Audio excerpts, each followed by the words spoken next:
So last time we discussed about few regulatory bodies, what are constitutional bodies, what are non-constitutional bodies, what are statutory bodies. Okay. So today I'm going to one of the most important segment of Indian polity. Okay. So it is decentralization and local self-government. See the entire polity, there are few segments which are very important. For example, fundamental rights are very important, DPSP very important. Every year you will have 4 or 5 questions from fundamental rights and DPSP minimum. And one more area where you have maximum number of questions coming up is decentralization and local self-government in India. Not only that, in fact, in mains also you can have an essay also of 125 marks. Paper 4 revolves around Panchayat Raj, paper 1 revolves around Panchayat Raj, because in the social issues we'll discuss about Panchayat Raj. Paper 2 is revolving around Panchayat Raj. So giving all that into consideration, this is one of the most important topic and quite easy topic, very easy topic, because you all have seen. See, one of the beauty of polity, why it is very easy subject, is also for the reason you have practically seen it, or you have practical. Now if I start teaching physics, electrons, neutrons, protons, you find it tough because it is very tough to imagine, because you haven't seen. Now I'm saying that electron is going in front of you, you'll say, sir, electron is not going, I'm watching IPL. So what you'll say is, that's what, it's impossible to explain properly how electron moves, or how neutron moves, or how proton moves. Okay. So now moving on. Now let us try to understand what is decentralization. See, decentralization is nothing but when the power is delegated to the lower level is called as decentralization. Take an example, so that I'll give you a few examples so that you understand. Let's take an example. Your father is taking care of the entire family. He takes care of entire family. He is himself bringing vegetable. He himself is bringing clothes. Each and everything is done by him. So I'll say your father is a very centralized person. He himself is doing everything.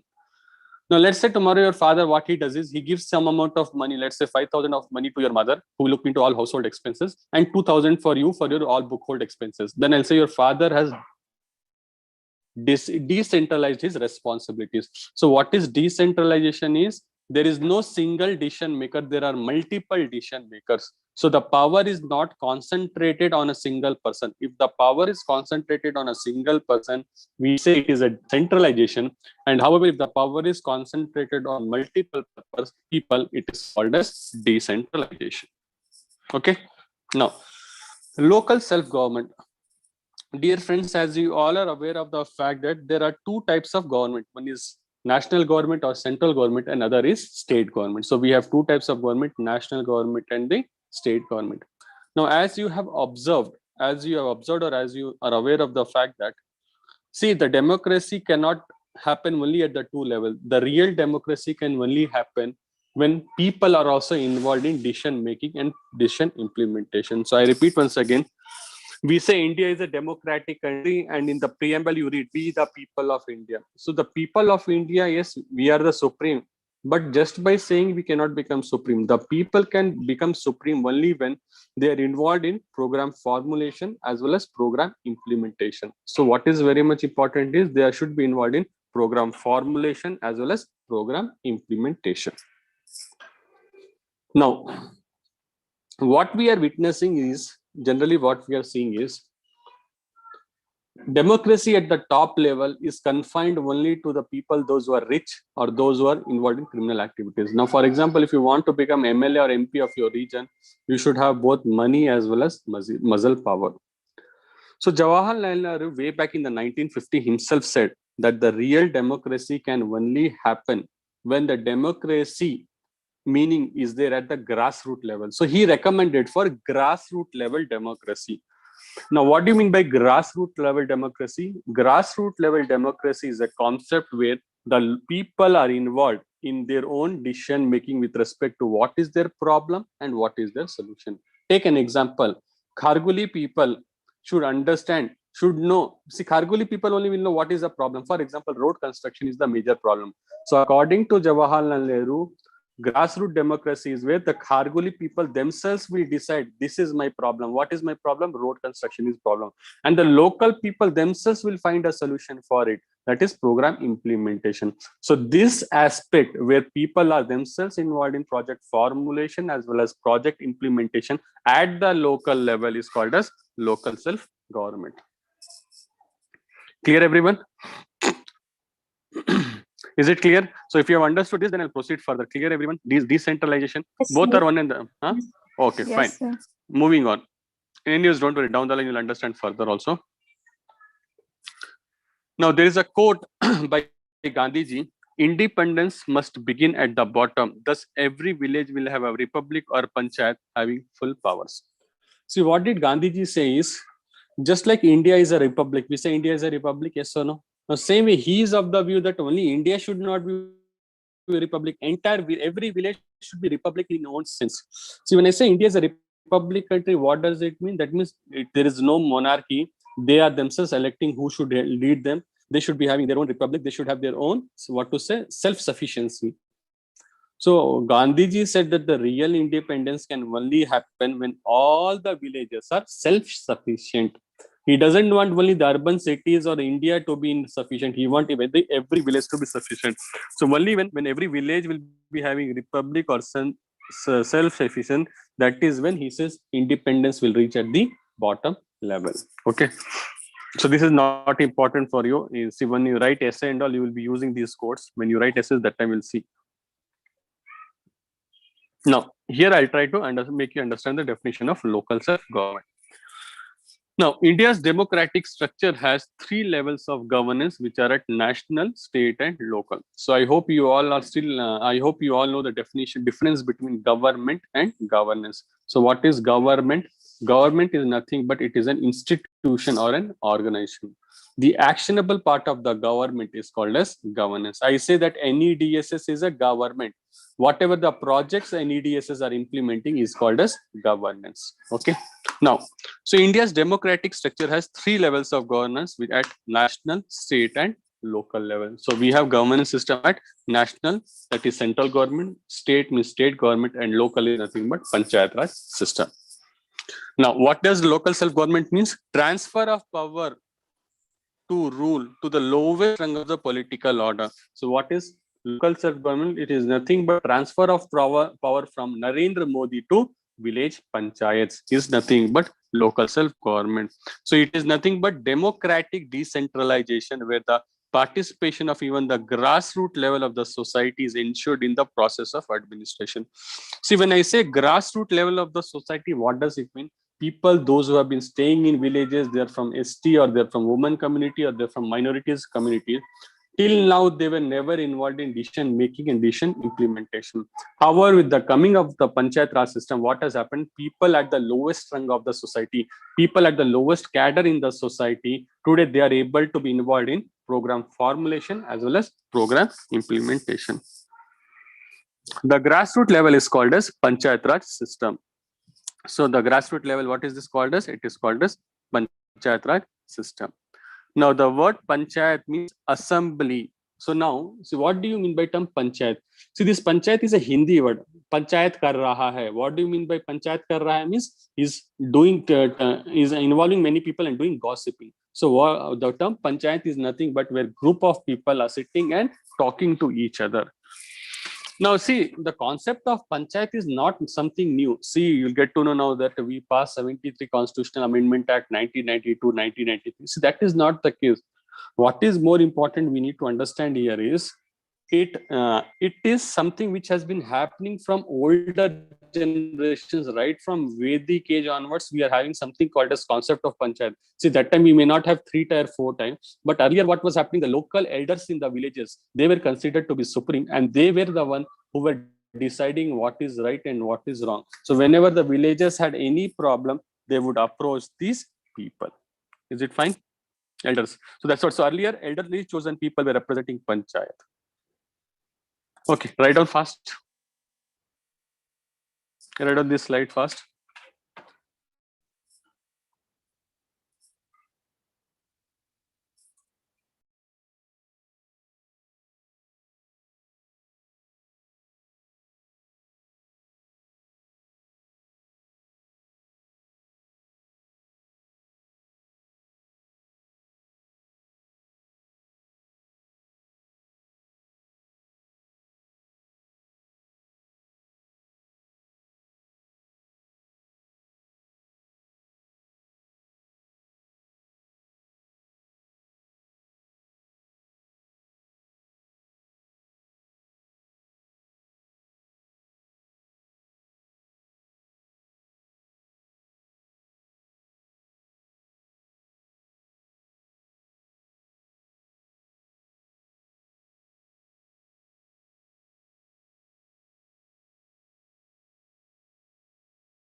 Dear friends, please keep an eye over the keywords. That's very, very important. Okay.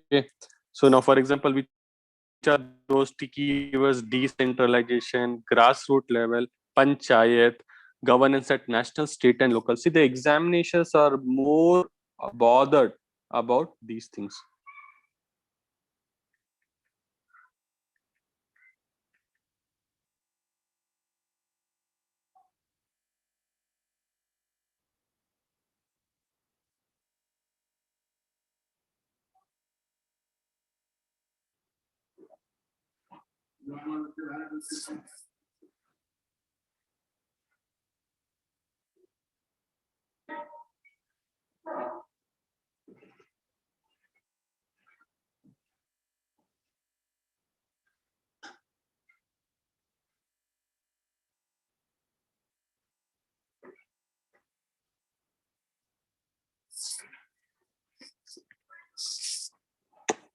Once it is done, please let me know.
Writing. Okay.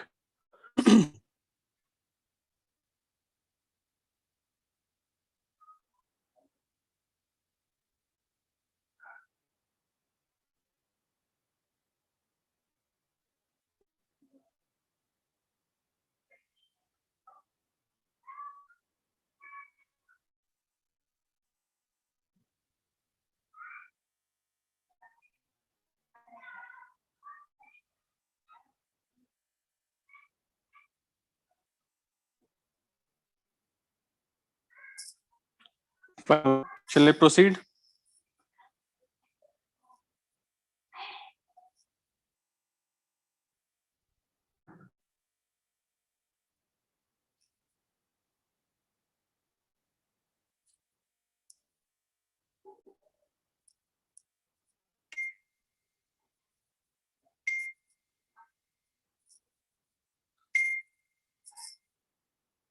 Fine. Moving on.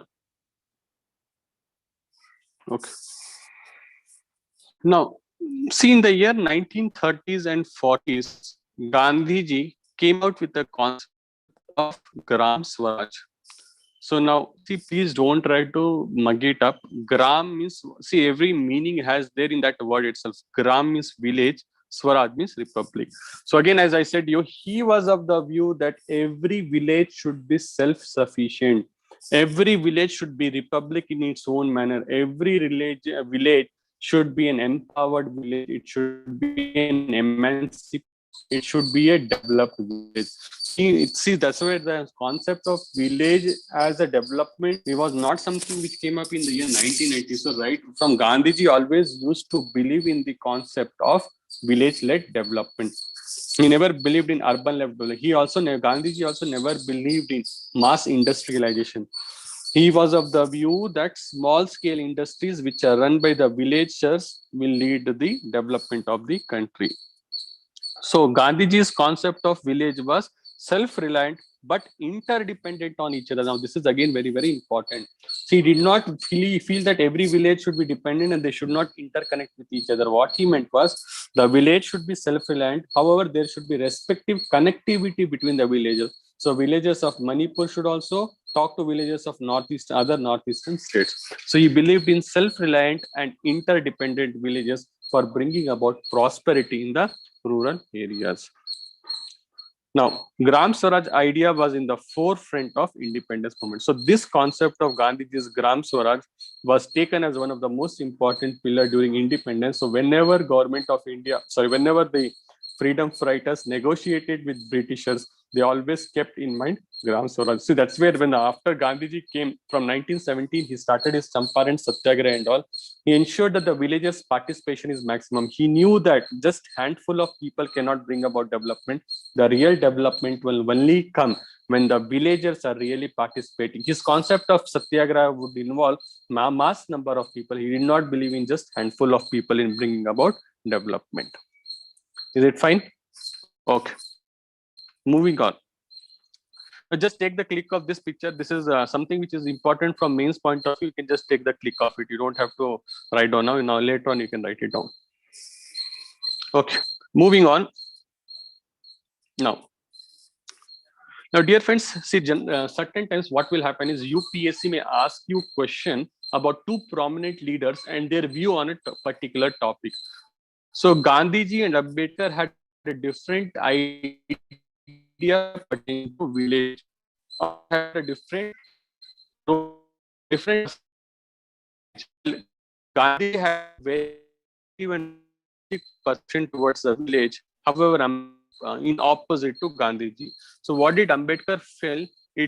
That village is nothing but it is a sink of a den of ignorance, narrow-mindedness, and communalism. So he felt that Ambedkar felt that sink of localism. That means what he meant is villagers are only bothered and concerned about their own local thing. They are hardly knowing what is happening in and around other places. They are never believer in the concept of nationalism. So villages are sink of localism, den of ignorance. Ignorance means they are hardly aware about the things what is happening.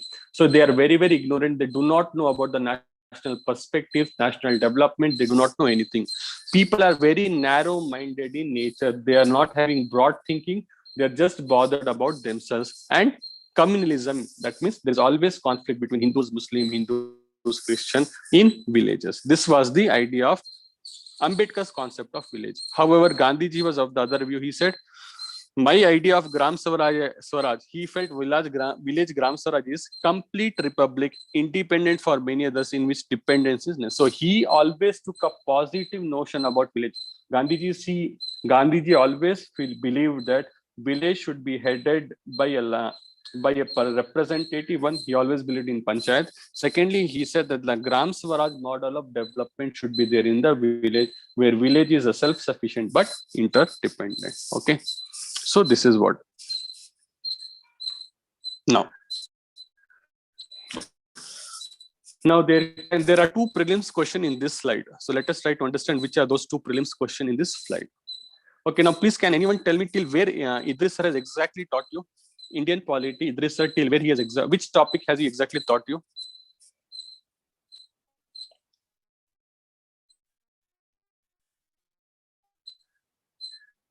Yes, please go ahead. How many sessions and which all topics has he taught you?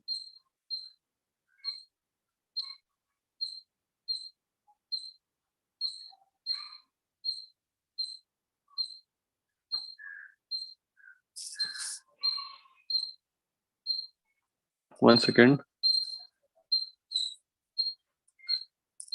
Is background sound disturbing?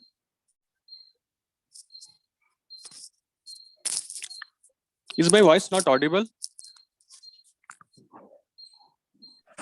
It's audible, please respond. sir. No, why is it? No. It's audible, but Okay, no, there's someone like had a sound is coming like a beep is coming. Right, 1 minute. I'll change my. Please let me know. See any disturbances are there, because see, I don't want you to have it. I'm sitting in a balcony. 1 second. I'll just change my position. Certain times, if I. Now is it better? The beeping sound is there, sir. Some kind of animal or something. Maybe it's there. Yeah, bird. No, see, I want you all to be a natural lover, natural. You want to learn in a very natural manner. So that's the reason background music I put of a bird. Sir, it's okay, sir. No worries. No, I don't know why that bird is. See, in urban areas, Bangalore, hardly we get to know about bird chirping. So I don't know how strange it has come today. Anyways, okay, fine. Moving on. But see, any serious disturbances, please let me know. Okay, fine. Okay, so this is into that pre-independence thing. So he has not taught you that preamble, all that thing. Fine. Okay. Now, dear friends, you have two important facets. The most important facet from an examination point of view in Indian polity is part 3, part 4.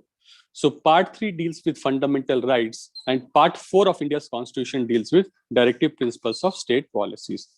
So just like, for example, now you're watching many series and also various series, long, for example, Sir, your voice is breaking.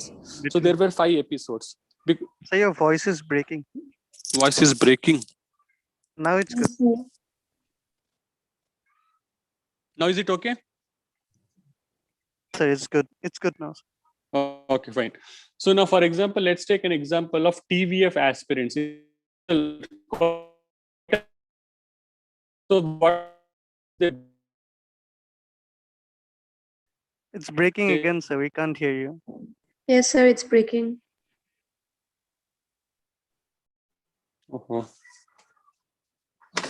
I'm having full signal. I don't know why it is breaking.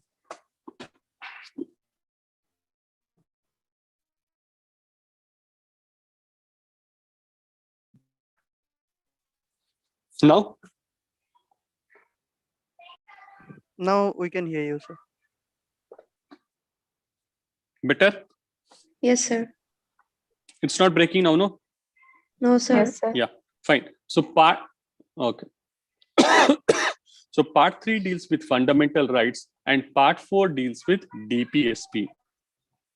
So now let us, so where is, if there is a question in your UPSC examination, where is the Gandhiji's concept of village republics reflected in India's constitution? They'll give you option fundamental rights, DPSP, fundamental duties and something. Please remember, Gandhiji's concept of village reflected in part 4 of India's constitution, that is called as DPSP. So what is DPSP? Just in a layman term, I'll tell you now, don't worry, when Idris will teach you, he'll tell you. Directive principles. So what are directive principles? These are the set of directions which are given to the governments. It could be central government or the state government. So these are the directions given by the constitution to the government. If they implement those directions, it will help in overall development of the country. So what are directive principles? As the name itself says, these are the set of directions which are given by whom? Which are given by the constitution to whom? To the central government and the state government. If they are implemented, it will result in development of the country. Okay. Now, so this is your first prelims question they can ask you. Second prelims question they may ask you, which article of the Constitution of India deals with village panchayats or panchayat raj?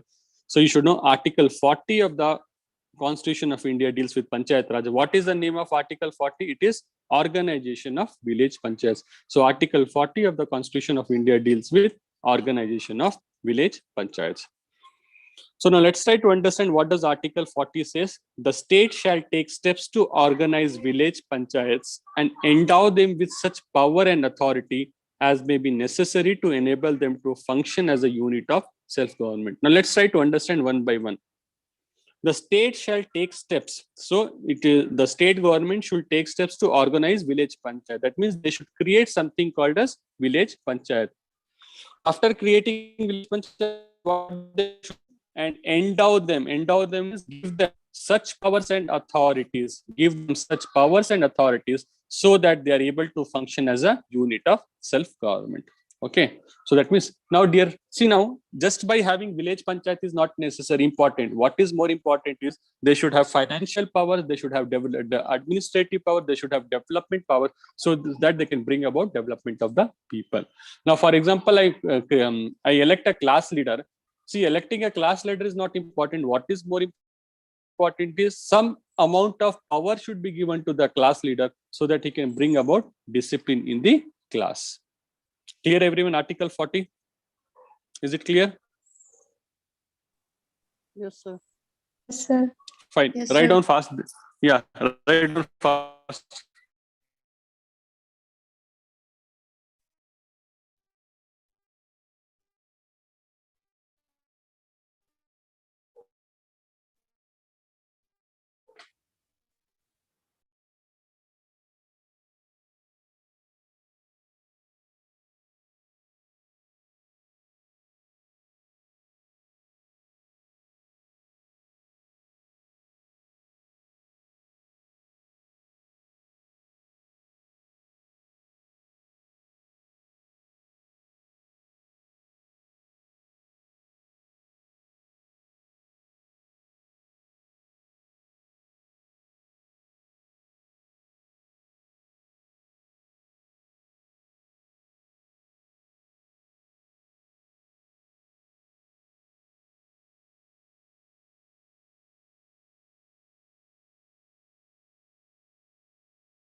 Okay.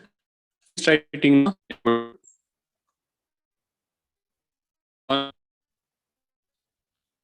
Now, dear friends, this is again important from a point of view. There are few questions.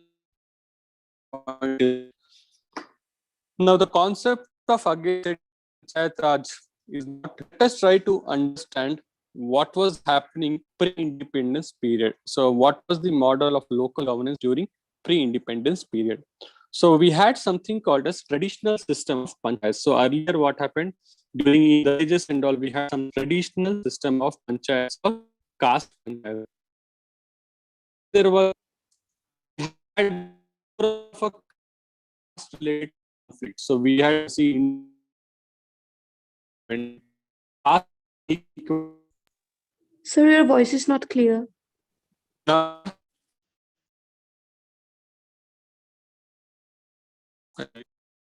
about now? Is it okay?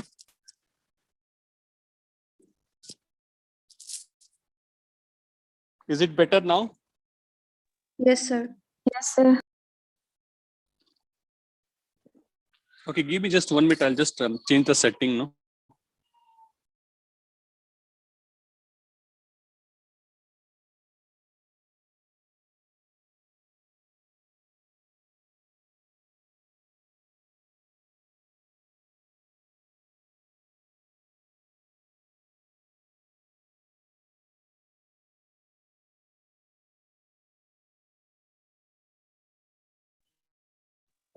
Fine. So before independence, let us try to understand what was the system with respect to Panchayat Raj.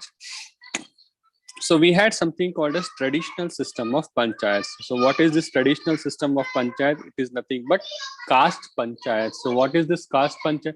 See, dear friends, always remember during pre-independence, India was divided primarily on the basis of caste. So caste-based distinction was very much rampant. So we had something called as caste panchayats, wherein anything caste-related disputes were solved by caste panchayats. Now, who were the leaders? Generally, it was the senior most leaders were elected among the people.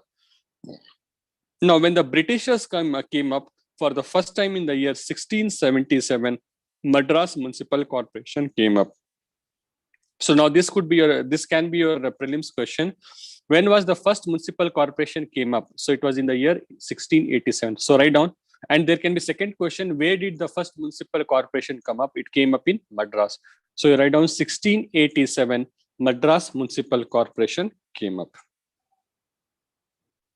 So which is important from your examination point of view, that only I'm telling. So in 1687, Madras Municipal Corporation came up.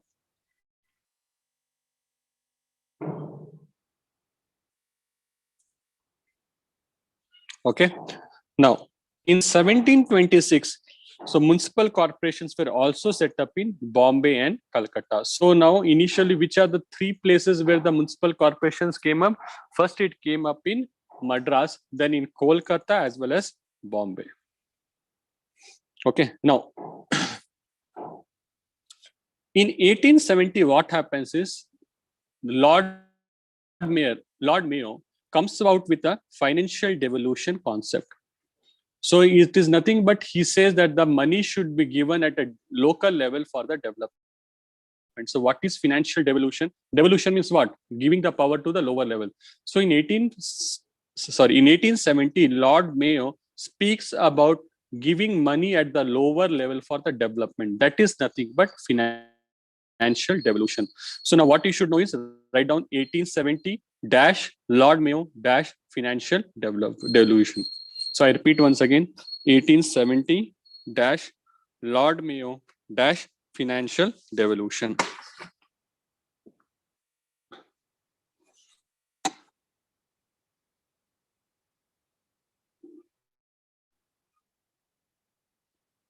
Okay, so now there will be question, who among the following recommended for the first time financial decentralization? They'll give you Lord Mayo, Lord Ripon and all. You should know financial devolution or decentralization for the first time was recommended by Lord Mayo in the year 1870.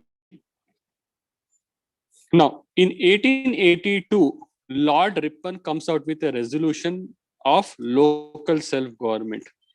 So now, so if there is a question, who came out with a resolution pertaining to the local self-government, it was Lord Ripon in 1882. Dear friends, you don't have to worry about what was the content and all. Please don't go so minute in it.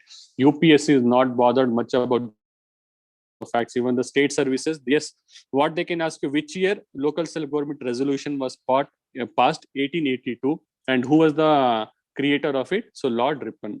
So don't get confused between Mayo and Ripon. So Mayo was financial devolution and Ripon was local self-government resolution. Now, next they can ask you, when was Royal Commission on Decentralization came up? So Royal Commission on Decentralization came up in the year 1909. So Royal Commission on Decentralization came up in the year 1909, making local self-government representative. Representative means they should be elected by the people. So Royal Commission on Decentralization came up in the year 1909. 1909. Now, so what happens in the year 1924? In the year 1924, Cantonment Act is passed by Central Legislature. So what happens in the year 1924 is Cantonment Act is passed by Central Legislature. Now, dear friend, what do you mean by Cantonment Act? See, what is cantonment area? The area which is dominated and surrounded by army population is nothing but cantonment area. Now, for example, in Guwahati, certain stretches you will find only being army personals and their family members and all. That is called as cantonment area.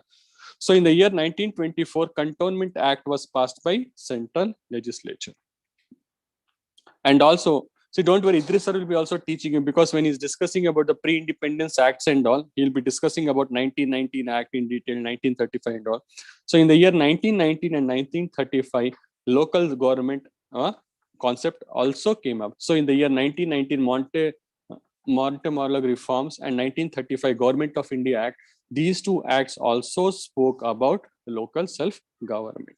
Okay, what did they speak about local self-government? You will be reading in modern history. Modern history, you'll be discussing in detail about 1998 Act and 1935 Act. At that point in time, you will understand. So I repeat once again. So what are the 4 facts you should know here is, first, Municipal Corporation Act in 1687 came up in Madras. Then what you should know is 1870 Lord Mayo Resolution on Financial Devolution, 1882 Lord Ripon. And you should also know when was the Royal Commission on Decentralization came up. The Royal Commission on Decentralization came up in the year 1909. Okay, fine. Now this is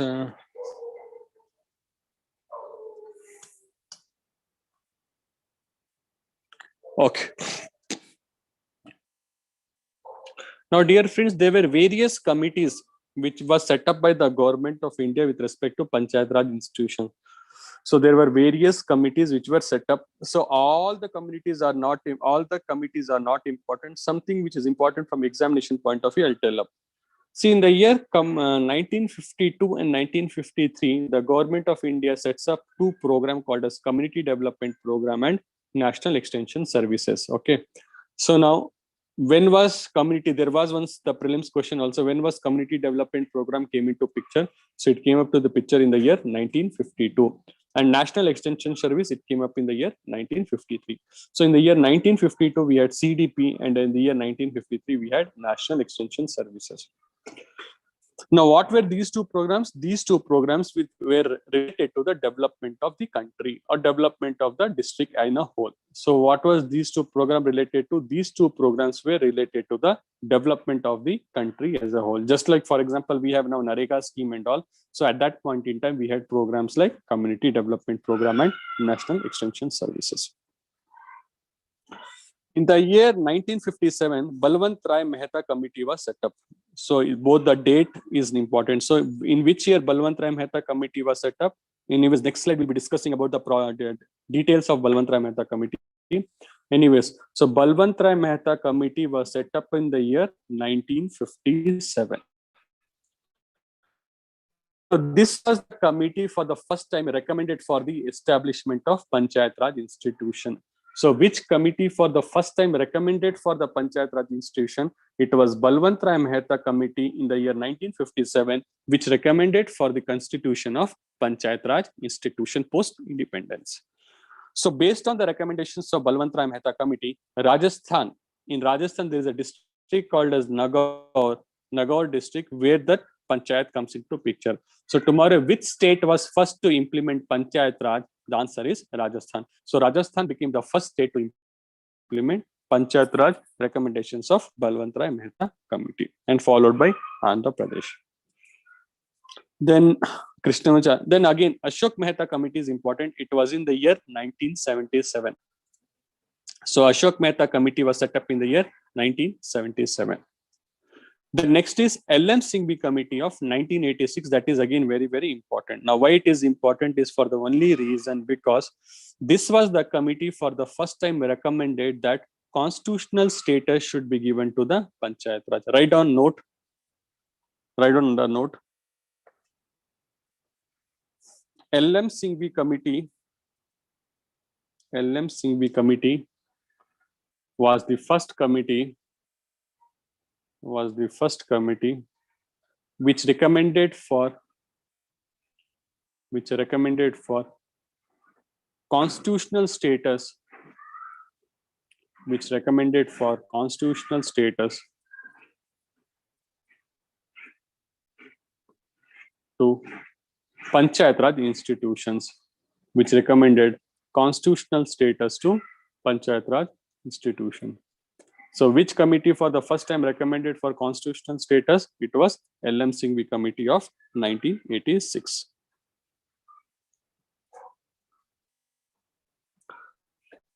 Then Sarkaria Commission. So Sarkaria Commission was center-state relations. Write a note to Sarkaria Commission discussed in detail discussed in detail about center-state relations. Discussed in detail about center-state relations.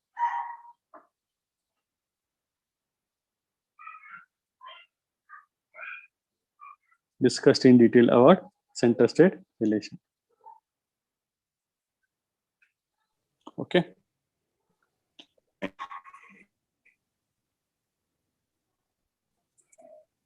Now, let us try to understand what were the Balwant Mehta committee's recommendation. So those committees' recommendations which are important from the examination point of view, I'm trying to say here. So Balwant Mehta committee recommendation in the year 1957. So a committee was appointed by the government of India. Now let's try to understand why, whenever a committee is formed, there should be a reason. So now let us try to understand what is the reason behind Balwant Mehta committee coming up. Now, dear friends, as you all are aware of the fact that in 1952, the government came up with community development program. And the year in 1953, the government of India came up with National Extension Service. So in the year 1952, Community Development Program, and in the year 1953, National Extension Service was launched.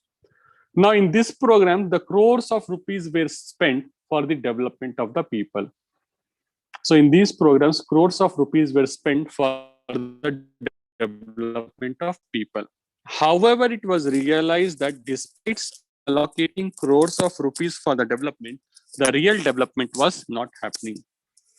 So I repeat once again, despite allocating crores of rupees for the development of the people, the development was not happening. So that means there was some problem why the development is not happening. So in understand why the development is really not happening, Jawaharlal Nehru at that point in time appointed a committee to look into the issue areas. So that is when the Balwant Mehta committee came up to study or examine the community development program and National Extension Services. Now, so there was a problem, the committee was appointed. So it has to give a solution. So what was its solution? The solution was we should have Panchayat Raj institution. So in a single word, what was the solution? Its solution was we should have Panchayat Raj institutions. Okay, now. So it was set up in the year 1957. The recommendation it gave up is in the year 1958. So please don't get confused with the dates. When was Balwant Mehta committee appointed? It was appointed in the year 1957. When did Balwant Mehta committee gave its recommendation? It gave its recommendation in the year 1958. Now, the committee laid down 5 principles. So now let us try to understand which are the 5 major principles which the Balwant Mehta committee gave. So first thing is there should be 3-tier structure of local self-government. So what did it say?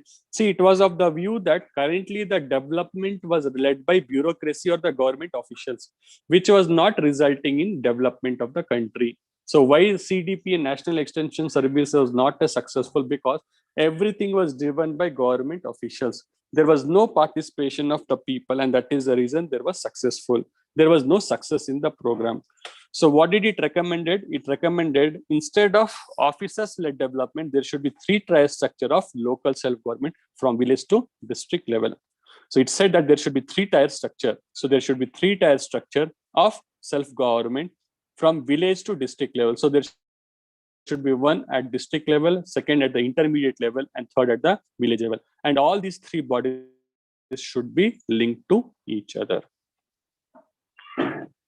Then it said there should be genuine transfer of power and responsibility to these bodies. So what it tried to say is just by creating bodies is not more important. Equally more important is you give them more powers and responsibilities so that they'll be able to work in a better manner. And also adequate resource should be transferred to these bodies to enable them to discharge their responsibilities. So unless until there is no fish, now take an Kharguli is a village. Now Kharguli, they want to construct a road. See, just by creating Kharguli Gram Panchayat is not more important. What is more important is whether the money is there to construct road or not. That is more important. So adequate resources should be given to these bodies so that they'll be able to discharge their responsibilities. Is it clear, everyone? Okay, write down fast.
Sir, we can't see the screen.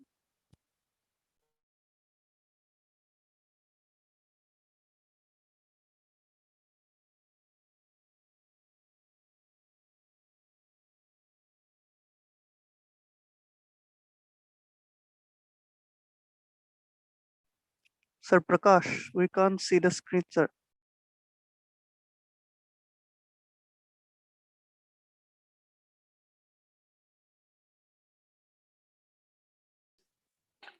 Hello. Is it possible? Is it visible now? Yes, sir. Okay, fine. Sorry, I was talking. I was not. I did not realize that I was unmuted. Muted. Sorry.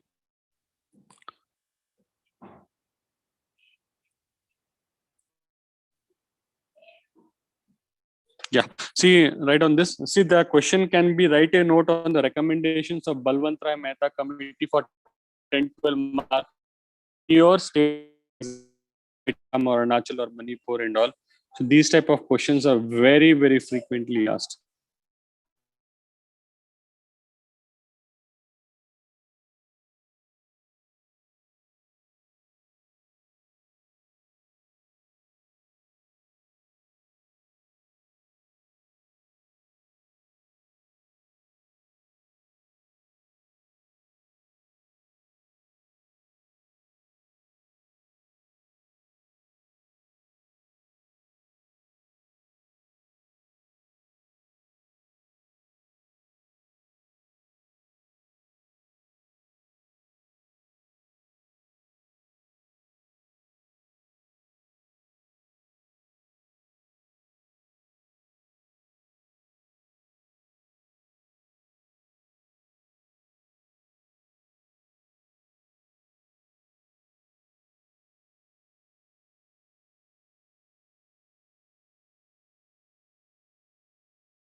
Sir, the screen went out again.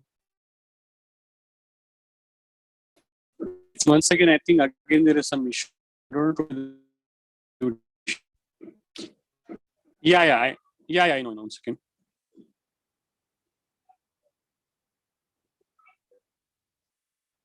See, what happens is actually, I think whenever the power goes off, no, it is connected to inverter. So again, it requires a reconnection.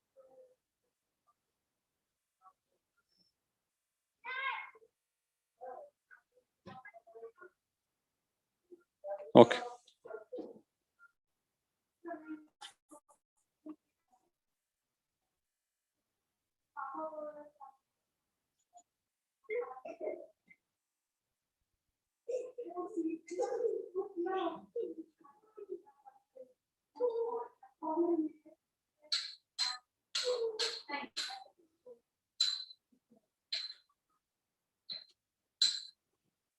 Sir, done, sir.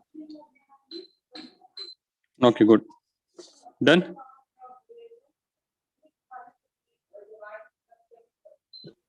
Yes, sir. Done, sir.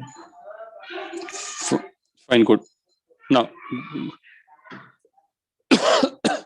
moving forward, so same Balwant Rai Mehta committee recommendations only. Now, there are 3 more points. It said major 5 points. We have discussed the 2 and 3 more are there. So now next it said all the welfare and development schemes and program should be channel should be at these three levels and channelized through three bodies. Dear friends, please understand what it is trying to say. So before 1957, what was happening? Everything was done by the officers or bureaucracy. We say it was a bureaucracy rule. Why? The bureaucrats or the office. What are bureaucrats? They are government officers. The government officers were involved in policy formulation. Government officers were involved in policy implementation. So there was hardly any role of the local population. So what did it say? All the welfare and the development schemes should be taken away from the officers and given to these three levels.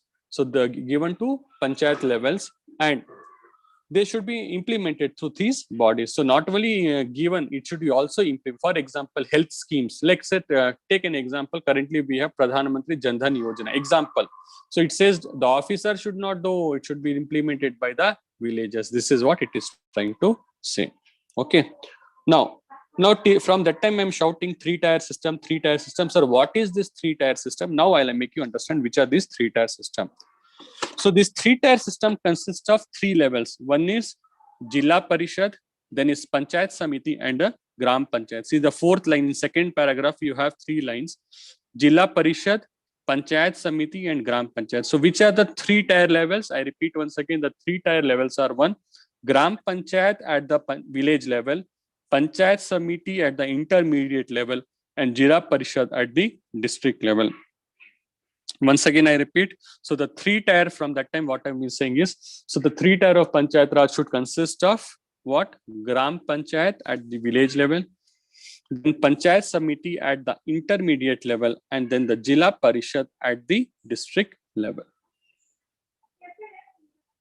Okay. Now, so these three-tier systems should facilitate further devolution and disposal of power and responsibility in future. So that's what. Now, it said now what type of work it should do? It should do community work, agriculture-related work, animal husbandry-related work, promote the welfare of weaker sections like SC, STs and women. So I repeat once again, what type of functions should be given to these bodies? The functions which should be given to these bodies are like community welfare, agriculture related programs, animal husbandry programs, welfare of the weaker sections and the women. So the recommendation of Balwant Rai Mehta committee came up on the 1st April 1958. So this can be a question. When was the recommendation of Balwant Rai Mehta committee came up? It came up in the year 1958. Which was the first state to implement it? It was implemented on 2nd October 1959 by Rajasthan. So Rajasthan. Okay, write down. I'll tell you what has to be written. Don't try to write down every slide in this. Write down. Next point, continuation of that. Of Balwant Rai Mehta committee. Write down dash. All welfare and development schemes. All welfare and development schemes and programs, all welfare development schemes and programs should be given to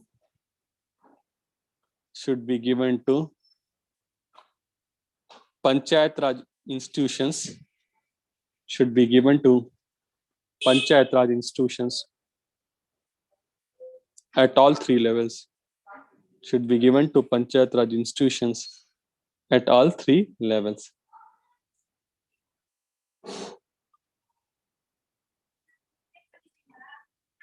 At all three levels. Next. Now, the three-tier system, the next point you write down, the three-tier system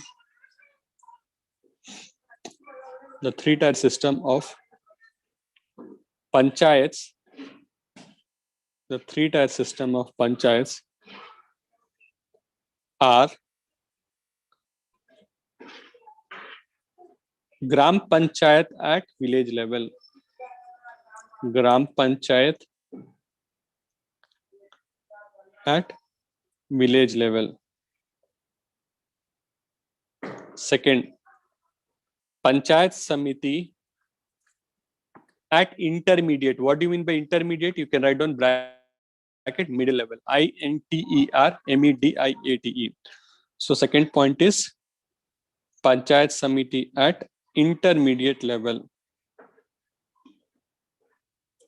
Panchayat Samiti at intermediate level.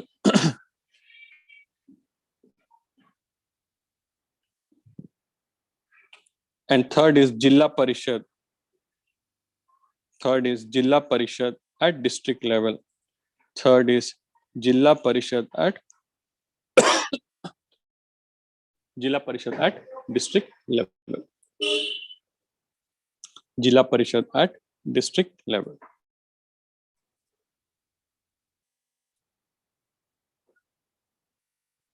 Okay, so this is what you should write down. Okay, next you write down the recommendations of third point, the recommendations of Balwant Rai Mehta committee. The recommendation of Balwant Rai Mehta committee. Write down full that last line. Came into effect from that last paragraph. You write down full as it is. Last paragraph as it is. You write down.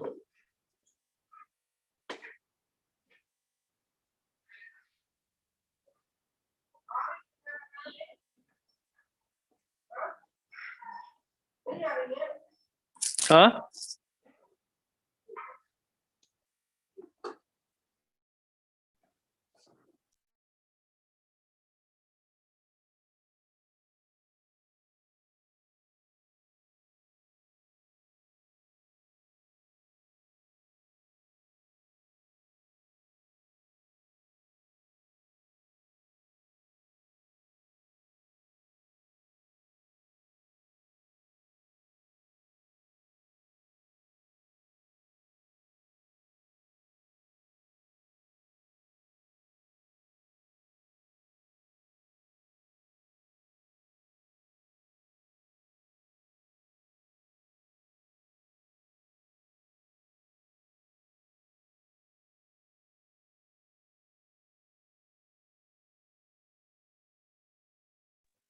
Finished writing?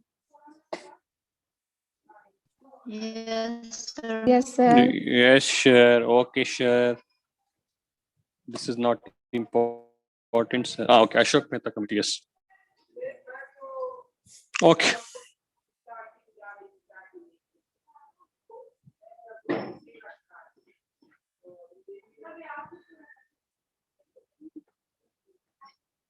Fine. Moving on. So now Balwant Rai Mehta committee came up in the year 1957.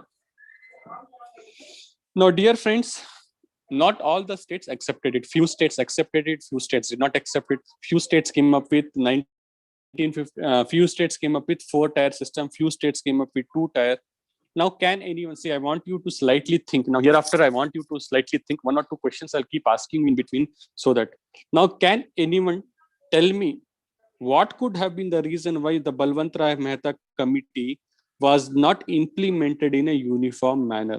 I repeat once again, please try to understand. What were the recommendations of Balwant Rai Mehta committee? Few states accepted it, few states did not accept it. What could be the reason? Just think and tell. You can chat. Sir, population variations in place to place. Very good. Okay, acceptable. Very good. Yes, you can use the voice message only. That is better. So someone Sir, says population variation. One good. Yeah. After independence, because giving too much power to the local government will mean secession from the state. So maybe they feared that, and then they didn't want to share Okay, the power. good thinking.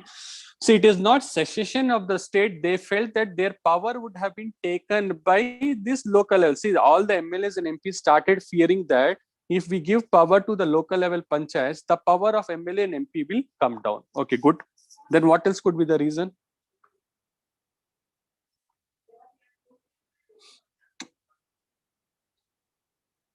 Yes, what else could be the reason? Yes, from girls, someone.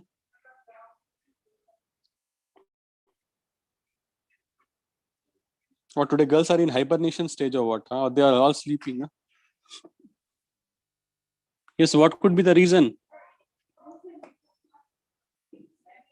Okay, see, dear friends, what the major reason is, yes, no doubt, all that you have said is correct. See, the major reason is, as I said you also, see, any recommendations are not binding on the government. It is up to the government to accept it or not accept it. So that's the reason most of the state governments realize that if we implement this, the MLAs and MPs resisted because they feel that if this is implemented, the powers of them will be reduced. And again, why there was variation, few had 3, few had 4, also because of the population. So everyone did not implement the Balwant Rai Mehta committee in 1957. So what happened in the year 1977? Ashok Mehta committee comes into picture. So after Balwant Rai Mehta, this is very, very important committee. Ashok Mehta committee comes into picture. Now, dear friends, Ashok Mehta committee was set up by which government? It was Janta government. So tomorrow, if they ask you which government resulted in the creation of Ashok Mehta committee, you should know Janta government, because in the year 1974-75, after the emergency was there, Indira Gandhi loses her election and she is ousted. So when the Congress government is defeated, the new government, that is Janta government, comes into picture.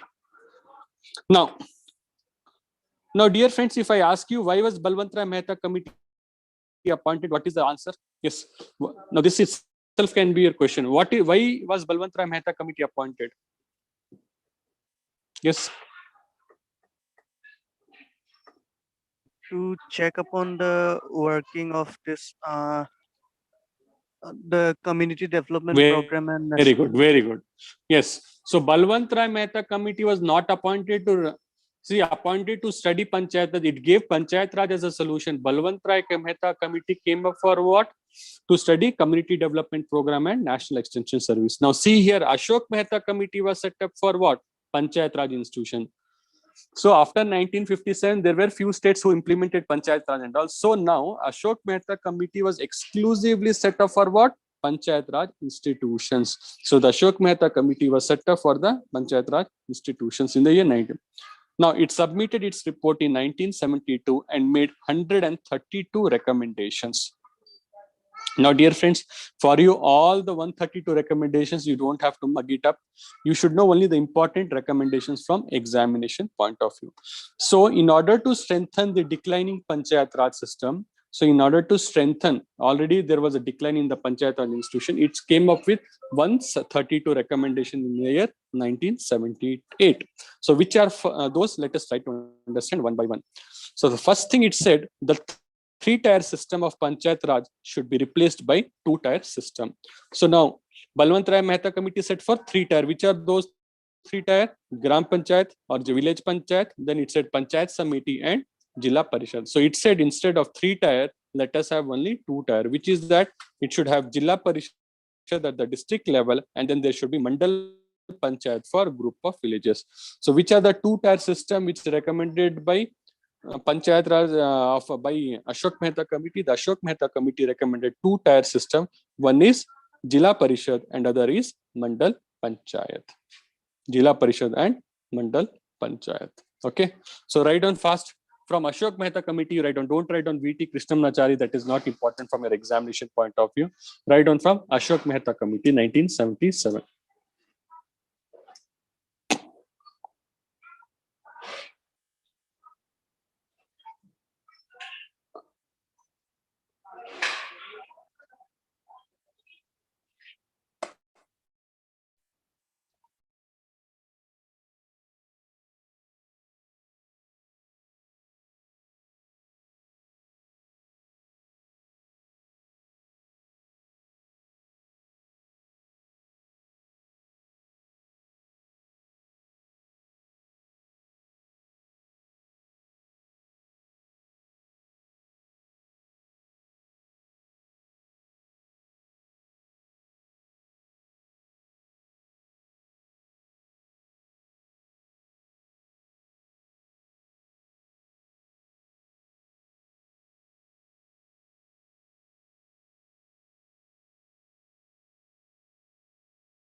Done.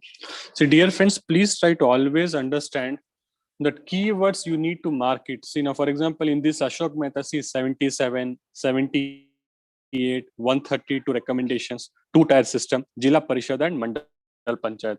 So these are the only things which is needed from examination point of view. Okay. Okay, I'll move on. Now, moving on. So next Ashok Mehta recommendation is a district should be the first point of decentralization. So that means after state, it said that district should be the first point of decentralization. So you should decentralize in such a manner that the power should be delegated to the district. So in the district, which body is working? In the district, please remember, Jilla Parishad is working. So in district, which body is working? Jilla Parishad is working, which should be the executive body. So what do you mean by term executive body? That means it is not involved in implementation, it is involved in planning. So now if to the question, which among the following body was recommended by Ashok Mehta committee pertaining to the executive body? It is Jilla Parishad. So Jilla Parishad is not involved in implementation, they are only involved in planning. So then who was involved in implementation? So Mandal Panchayat was involved in implementation. I repeat once again, Jilla Parishad was in only planning level and Mandal Panchayat was involved in only implementation level. Next point is, there should be official participation of political parties at all levels of Panchayat Raj elections. Now this, dear friends, how many of you have participated in the Panchayat elections in your villages? Please tell me. Have you participated, or have you observed, or have you voted? Because I want to ask a some silly question there. Have you observed in your village level elections, is it based on the, is BJP and Congress participating in your Gram Panchayat elections? Yes or no? My question is, please understand my question properly. Is BJP and Congress participating in Gram Panchayat elections? Yes or no? They are participating, sir. They are participating, sir. Good. Any other answer? Any other answer? Okay. Dear friends, if you go and observe properly, you will realize that in your Gram Panchayat level, no one is fighting with BJP or Congress. If you observe their election, logo, it would be sieving machines. Few will have cow, few will have fox, few will have the lizard, few will have helicopter, few. So please remember, there is no participation of political parties at the village level. Only at the taluk level as well as in Jilla Panchayat level, there is official participation of political parties currently. Am I clear, everyone? So I repeat once again, there is no political participation at the village level. So village level, you can also participate with your own symbol. You can participate with Lakshmikant as your symbol also, no problem at all. So at the village level, there is no political, yes, from taluk level and all, the BJP and Congress will participate. Okay. Why this was done? This was done to encourage people should be there. They didn't want the political parties. They wanted local peoples like you and me to contest election and get that political status. So now what did Ashok Mehta say? There should be official participation of political parties at all levels of Panchayat. See, one thing again, these are recommendatory body. It is up to the government. So government said we will not allow at all the 3 levels, we'll allow at only 2 levels. So there should be official participation of political parties at all level of Panchayat elections. Now, dear friends, how the question can come to you? The question can come to you is, which of the following committee for the first time recommended for the political participation of Panchayat elections? So it was Ashok Mehta committee. Next, Panchayat Raj institutions should have compulsory power of taxation to mobilize their own financial resources. Now, dear friends, just creating a body is not important. Just having an institution is not important. What is more important is the financial aspect. So despite that we are having Panchayat level, what did he try to say is, these Panchayat institutions should be financially empowered. So how can you empower financially? We can empower them financially by giving them the power of taxation. How do they tax? For example, now you know that there are some village fairs happening. So whenever that village fairs are having, the tax has to be paid to that. Or for example, you have common grazing ground. So that amount of tax should be given to village panchayat. Or let's say they are having some amusement movies and all, they're screening. Whatever money is collected will be given to village. So the village panchayat, the Jilla Panchayat and Mandal Panchayat should have a power of taxation so that they get their own money and they are not dependent on the state government for. Now, next point is there should be regular social audit by district level agents and to see whether the funds have been allotted in a proper manner or not. Now, dear friends, yes, can anyone tell me what do you mean by social audit? Yes, people. We had seen people from, I remember in my first day class interaction, there were someone from sociology background and this. Yes, try to put in your own manner. What do you mean by term social audit? Yes, what do you mean by social audit?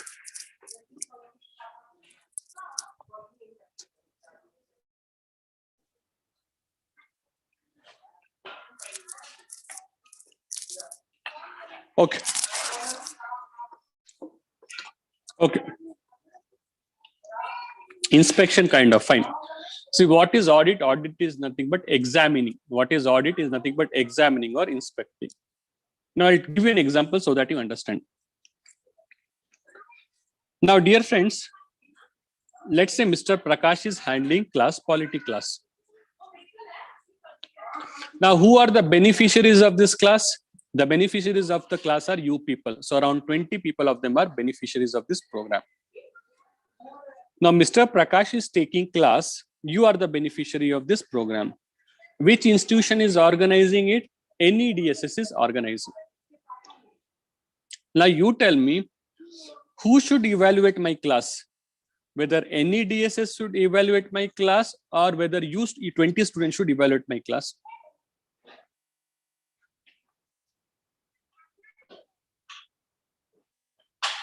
Did you understand my question?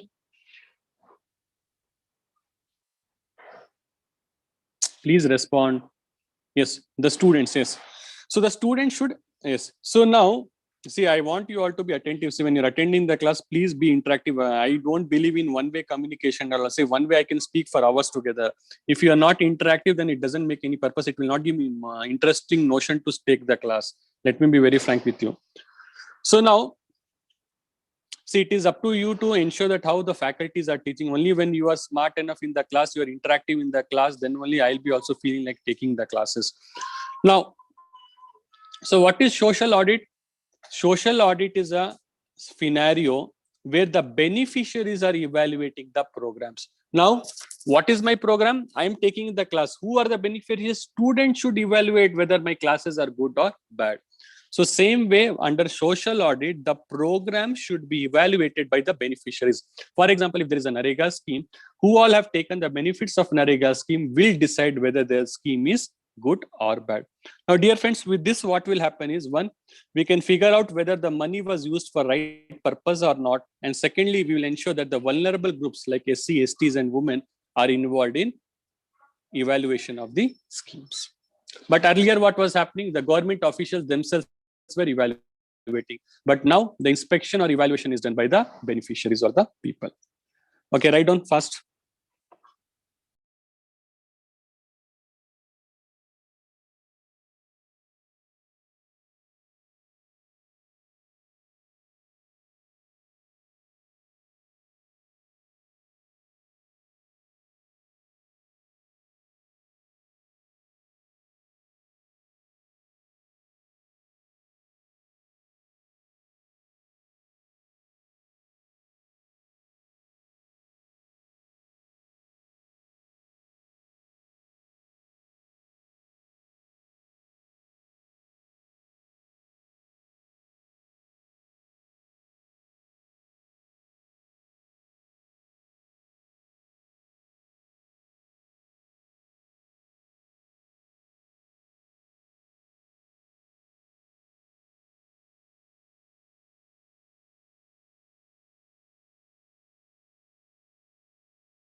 Sweety तुम्हारा camera खुला है?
Sir, done, sir.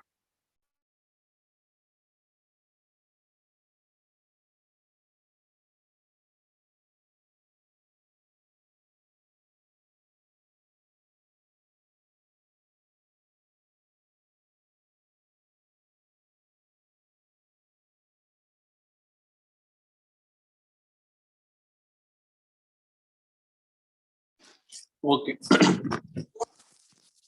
Now the keywords here are Jilla Parishad, social audit and all. I hope everyone is clear with social audit. Do you want me to repeat once again? Please, someone wants me to repeat social audit once again. Tell me, I'll repeat it.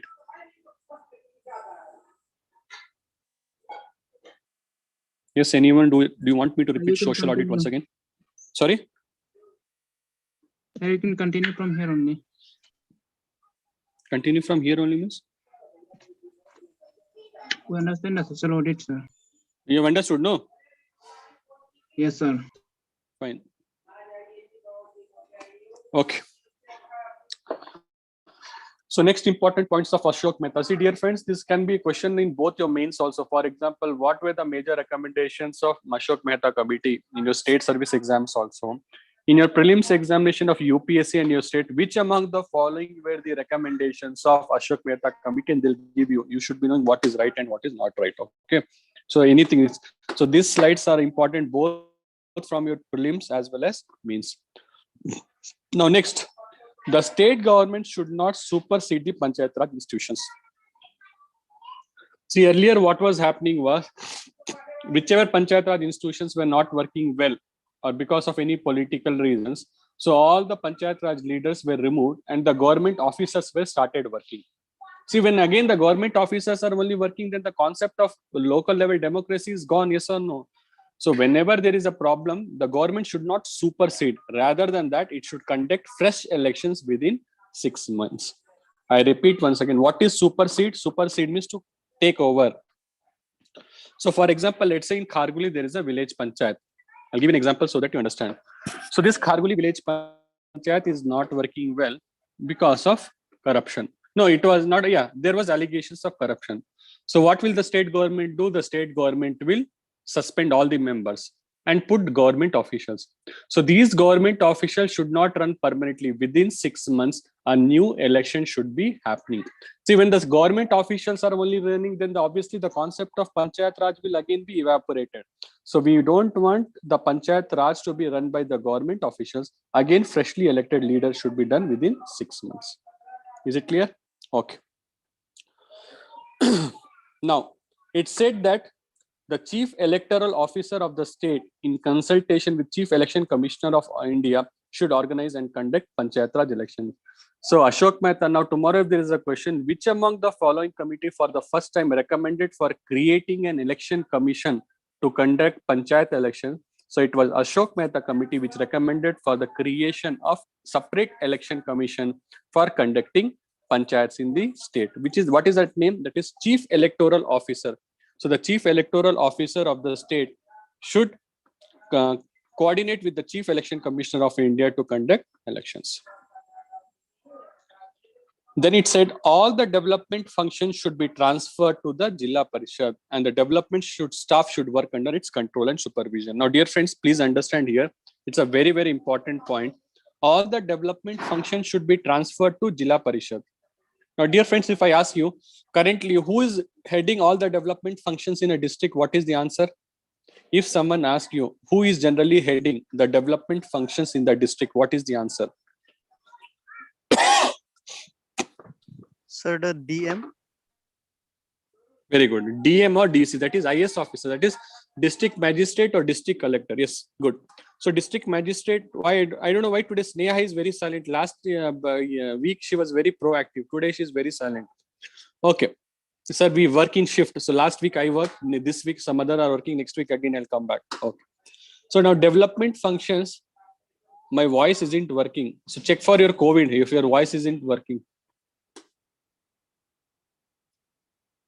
I have an infection. Okay, fine, good. Okay, please take care, not an issue. Drink sip lot of hot water. Now, okay, just joking. Fine. So, development functions should be transferred to the Jilla Parishad. Now, dear friends, as you rightly stated that it is generally the district collector or DM, the name it differs from state to state. So district collector or district magistrate are nothing but they are in charge of development. Now it said that DC role should be reduced. DC should not be involved in any development functions. Then who should be involved in development functions? The Jilla Parishad should be involved in development functions.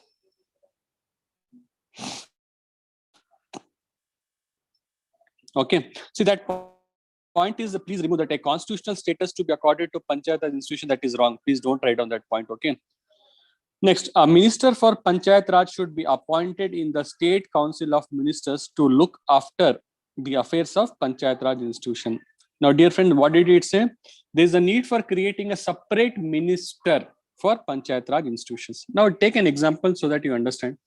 Now, let's say India is having a very weak sports sector. Now, if I want to improve, I want to ensure that more number of sports persons are excelling in international sphere. What will I do? I'll create a separate minister for sports ministry. For example, currently we have Mr. Kiran Rijiju. So same way, in order to ensure that Panchayat Raj institutions are working in a proper manner, there is a need for having a separate minister.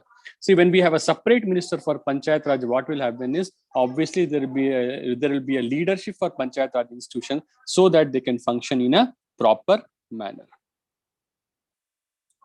Next, it said that seats for SC and ST should be reserved on the basis of the population. Now, tomorrow they can ask you which of the committee for the first time recommended for the reservation of seats for SC and STs on the basis of population. Again, the answer is Ashok Mehta committee. So it was the Ashok Mehta committee which recommended for the reservation of seats for SCs and STs.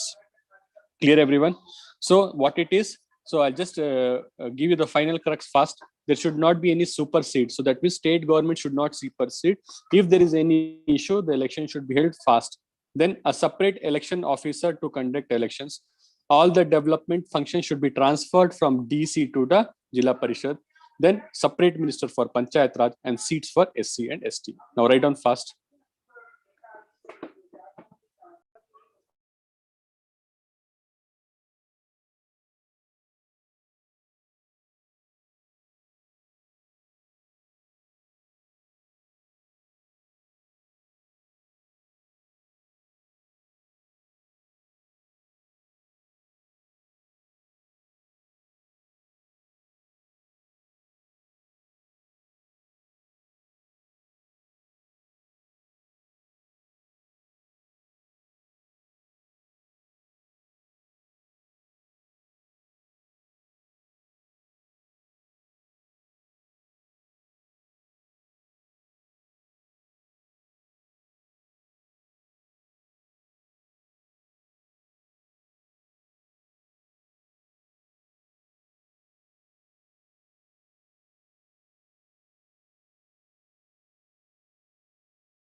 Hello, is it audible? Sorry, there was some one call, I got it. Extremely sorry. Finished writing? No, sir. Yes, sir. Okay. Yes, sir. Last 1 minute, write down fast.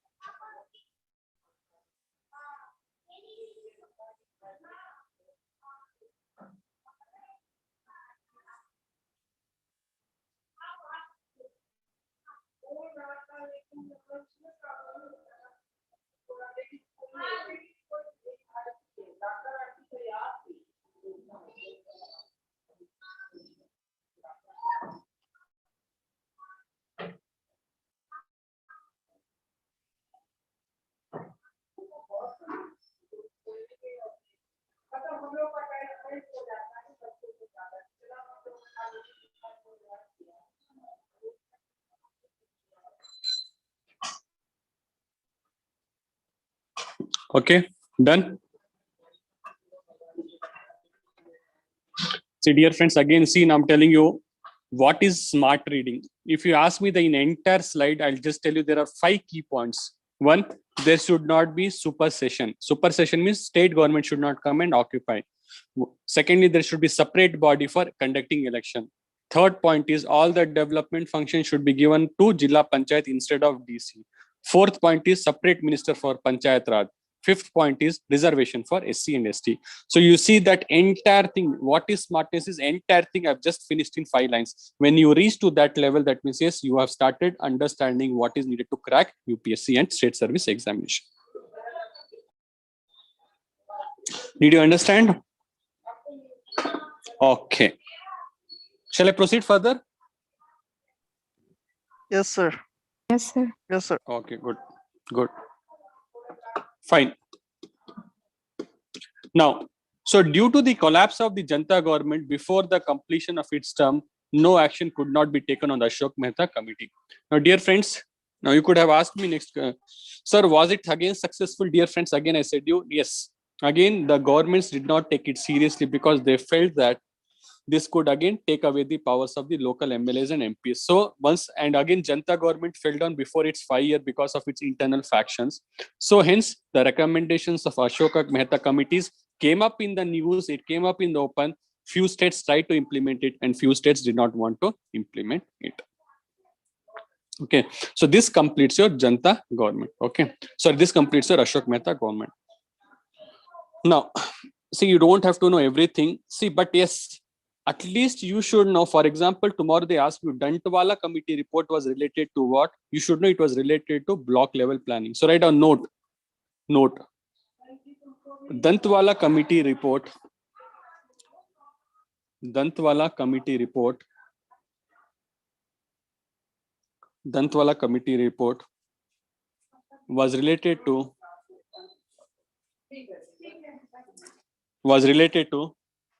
block level planning.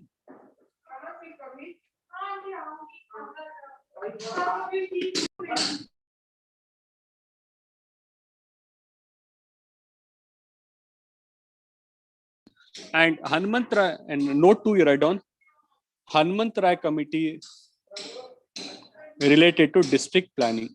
So I repeat once again, there are 2 committees. One was Dantwala committee report. One was Dantwala committee report, which was related to block level planning. Dantwala committee report, which was related to block level planning. Next we have Hanmantra committee report. Next we have Hanmantra committee report on district planning. So which of the following committees spoke about district planning? You should know. Hanmantra committee spoke about district planning. So it said that there should be separate district planning bodies. Note 3 write down. Note 3 write down. Hanmantra committee advocated. Note 3 write down. Hanmantra committee advocated. Hanmantra committee advocated. Hanmantra committee advocated separate separate district planning bodies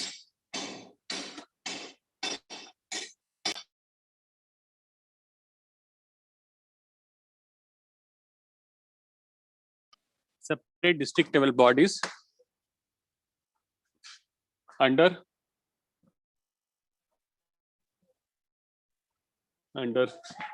district collector or minister. So now there can be a question, which among the following committee recommended for separate district planning bodies? It is Hanmantra committee. It is Hanmantra committee.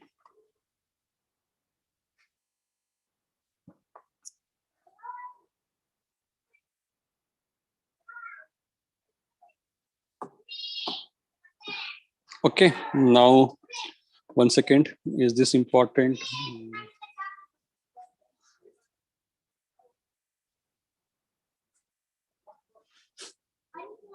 Okay, right on. Note 4. GVK Rao committee. GVK Rao committee was set up in the year 1985.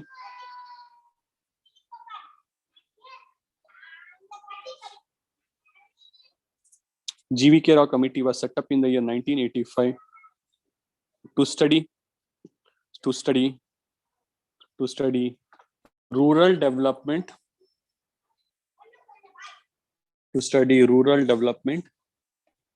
and poverty alleviation programs.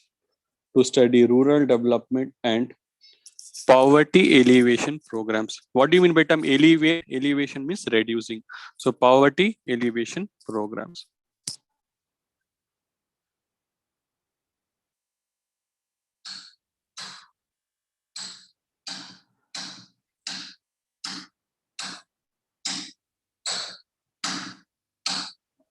Okay.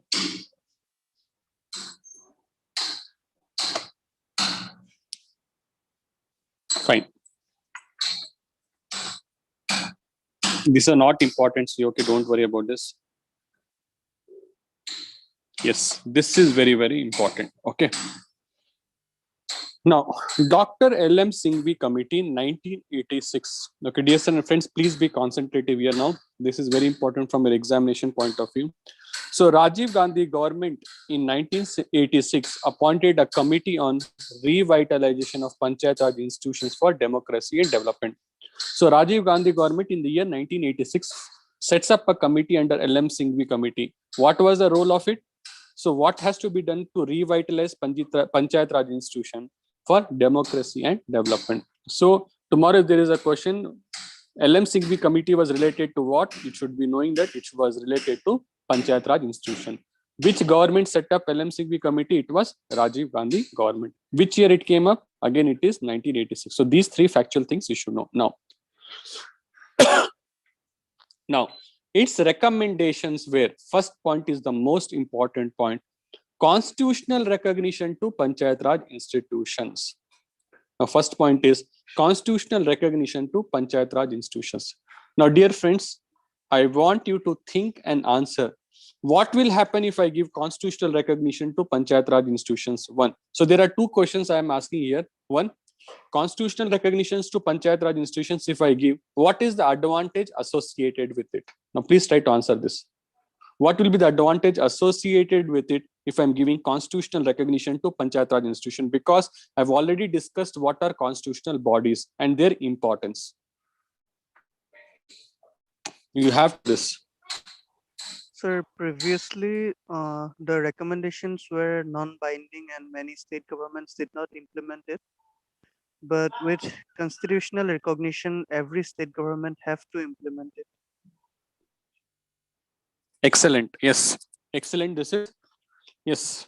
So now it means very excellent answer. Yes. It means very simple.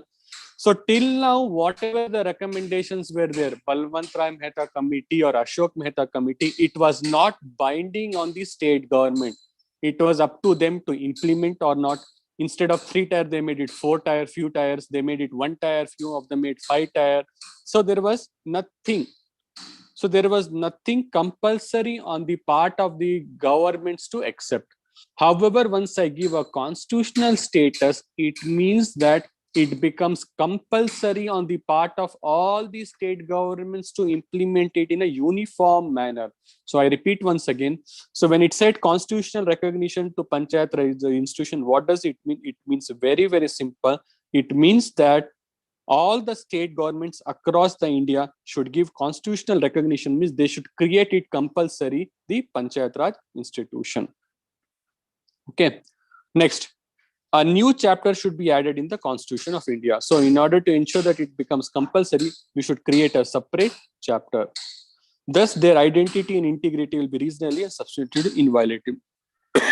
See, when I'm creating something as a constitutional body, what does it mean? It means that you are giving undue importance to it. When I give UPSC as a constitutional body, it means that it is a very serious body. It is a very sensitive body. The politicians cannot play with it. So same way here. Now the MPs and MLAs cannot say that we do not want a Panchayat Raj institution. If it is a constitutional body, they should simply follow it up blindly. Okay.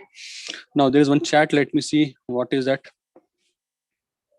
Yes, the institutions at grassroots level will be more powerful. Yes. See, once you have a constitutional recognition, means there should be compulsory. And again, there will be fixed rules and procedure how the election should happen, each and everything. So obviously, yes, once we give constitutional status, the bodies will become very, very powerful. Okay, write on this fast.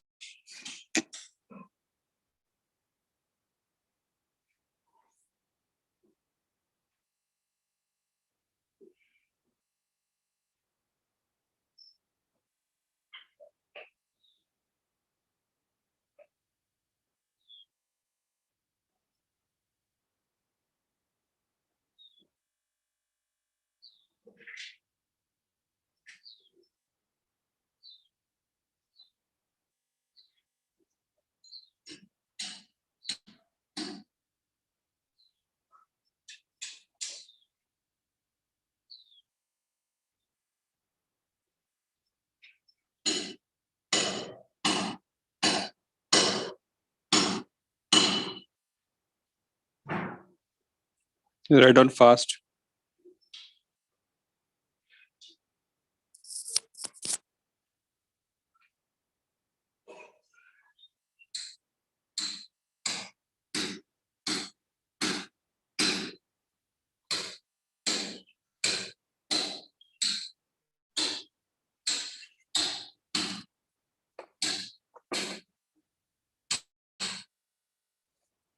So your keywords are 1986, then constitutional recognition, the revitalization of Panchayat Raj.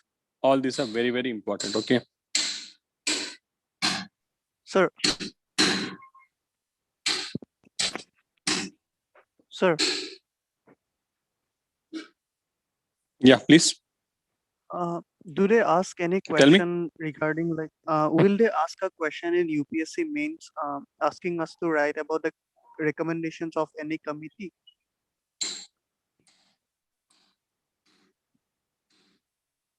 Yeah, they can. Yes, that's the reason I gave you time to write on. See, they will not ask you to write on silly things and all. Definitely, Ashok Mehta and Balwant Rai has been asked. And in your state service examinations, definitely you will have one means answer. Either they ask you Ashok Mehta or LM Singhvi or Balwant Rai Mehta committee. Yes. Definitely, yes, they will ask you. Definitely. So that's the reason I have given you the keywords, and that's the reason I asked you to write for the only reason, because they are very, very important. If you look at your state service previous year question paper, in fact, UPSC also, before 2005 and all, they have asked the recommendations of Balwant Rai Mehta, Ashok Mehta. What are the major recommendations of Ashok Mehta committee? Why they could not be implemented? All this type of questions have been asked. Yes, it is asked. Okay, thank you. Okay.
Sir, done, sir, right? It's done. Okay, good. Okay, fine. Now last slide. Next, it said constitutional provisions to ensure regular, free, and fair elections to Panchayat Raj bodies. So again, it again say the same point that there should be a separate body so that the elections are conducted in a free and fair manner. Now, Nyaya Panchayats should be created for cluster of villages. What do you mean by Nyaya Panchayat? It's nothing but like a Nyaya court. Nyaya means court. So, village level courts, Nyaya Panchayats means village level courts should be created for cluster of villages so that the people don't have to move to district courts and all. So, small petty issues can be seen in villages and all. You have all small petty issues. So, through Nyaya Panchayats, we can solve those. This.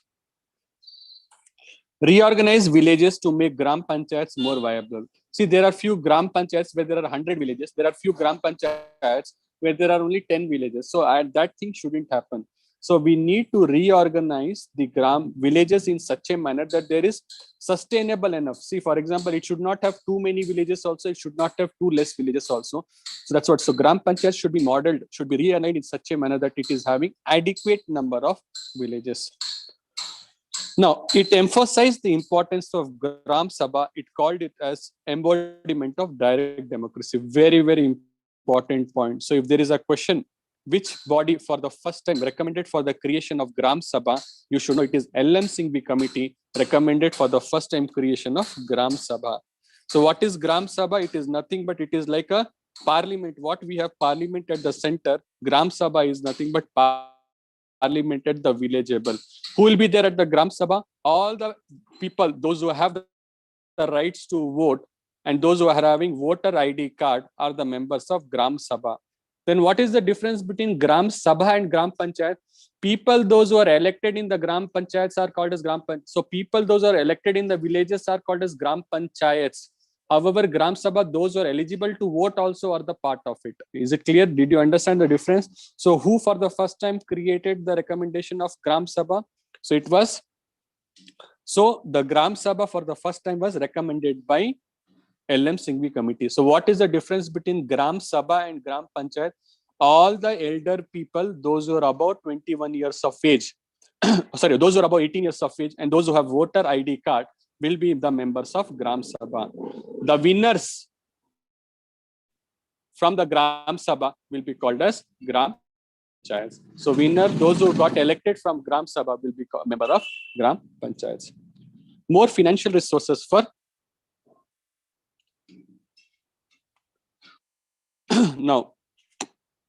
More financial resources for village panchayats. So next point is there should be more financial resources for villages. So unless until finance resources are not there, so it will not do anything. So keeping all this in mind, there is a need for having more financial resources. Only when there is a money, then only the road can come or any other development. So give them as much money as possible so that the development will happen. Next is judicial tribunals in each state to adjudicate controversies about the elections to Panchayat Raj. So whenever there is any election dispute, for example, someone is just 18 years of age, but he's saying that he's 21 years of age. Someone is not scheduled caste, but she shows that she is a scheduled caste. So whenever you have any dispute pertaining to any elections, it said that judicial tribunal should be created. Okay. So dear friends, see now in this, what is more important is Gram Sabha. Emphasize the importance of Gram Sabha. That is more important. The term Nyaya Panchayat. So only write down those 2 points, term Nyaya Panchayat and Gram Sabha. Write down only those 2 lines. We'll finish it here. So I repeat one again, second point and fifth point. No, sorry, second point and fourth point, you just write down, we'll finish it here. So second point is Nyaya Panchayat should be created for cluster of villages. So write down Nyaya Panchayat should be created for cluster of villages. And finally, write down there should be Gram Sabha. There should be Gram Sabha, which is embodiment. Embodiment means it is a representative of, which is the embodiment of direct democracy.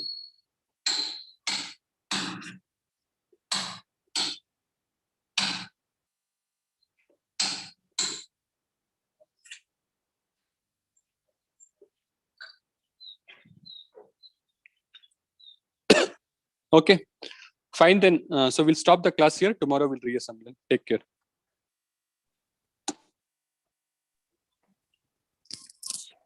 Hello. Here you go. Hello.